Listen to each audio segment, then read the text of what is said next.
Let's finish this calculus review with a little bit about graphs. So let's take a function f of x is equal to x cubed minus 27 over x squared minus 9. Let's talk about points of discontinuity.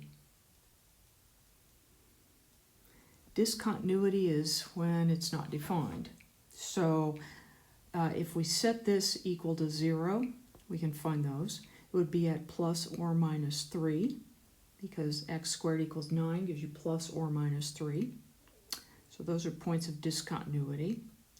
Now, if you look at this, and if you think about the algebra, x cubed minus 27 is equal to x minus 3. It's a perfect cube minus a perfect cube. So x cubed minus 3 cubed. So x minus 3, x squared.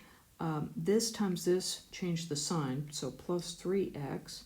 And then this thing squared, so it'd be plus 9. If you remember how to factor that, you could do it with long division also. X squared minus 9 is x plus 3, x minus 3. So I'll write it this way, x minus 3, x plus 3. Difference of squares is easier to remember than difference of cubes. Okay, so let's label some stuff. I can cancel this, so I can remove it. So x minus 3 equals 0, x equals 3 is called a removable discontinuity.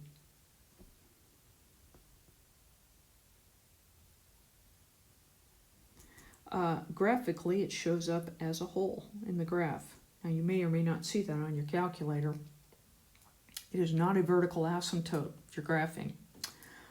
This one does not go away. It will not cancel. So x plus 3 equals 0, x equals minus 3 is what's called a non-removable. And it's a vertical asymptote. Okay, so if you're trying to find a limit, you can actually find the location of the hole. But if you're trying to figure out the vertical asymptote, you'll get a plus or a minus infinity. Okay, so anyway, that's a little bit about some graphing stuff. Now, you might look to see something else. Just one last thing. What about symmetry? This is an algebra statement. But if you put minus x for x, you'd get minus x to the third minus 27 over minus x squared minus 9. That gives you minus x to the third, because minus times minus times minus, it's like minus 1 times itself 3 times, minus 27 over, this is x squared minus 9, so it didn't change at all. But this one did. It is not exactly the same thing as it was, nor is it the opposite. Okay? So if you plug minus x in for x, you neither get exactly the same, which would have made it even or symmetric with the y-axis, or the total opposite, which would make it the origin, so there is no symmetry with either the y or the origin. Now, it would not have symmetry with the x-axis because it wouldn't have been a function in the first place. So just a little bit of info on that.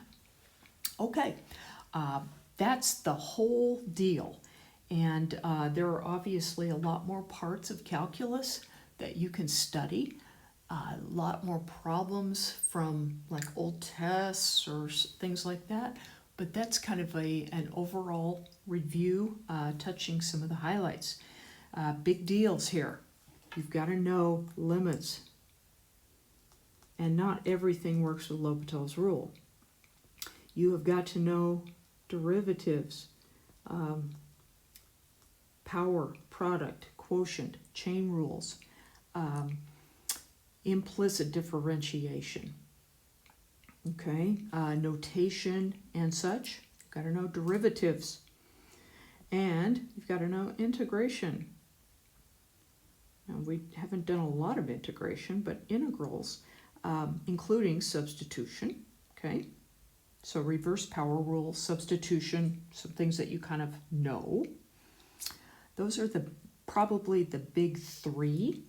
There was also graphing, which talking about increasing, decreasing, concave up, concave down, that type of thing. Vertical asymptotes, x-intercepts. Those are algebra pieces. Okay. There are exponentials and logs. Derivatives and integrals of those. And so, you know, if I put all of Calc 1 into a few words, there you would be. Now, obviously, there's a lot to that, and there is a lot to do with trigonometry. There are exact values. You know, if I don't know that the cosine of 0 is 1, then I'm going to be sitting here punching this in, and that wastes a whole lot of time. And if I don't know that the sine of pi over 6 is 1/2, or the cosine is the square root of 3 over 2, I might get a lousy calculator estimate. So that's a good thing to look at, exact values of angles, and then also quadrants. Some identities that are pretty commonly used, sine squared plus cosine squared equals 1 of theta. So anyway, there's a calc review for you. Anyway, study hard.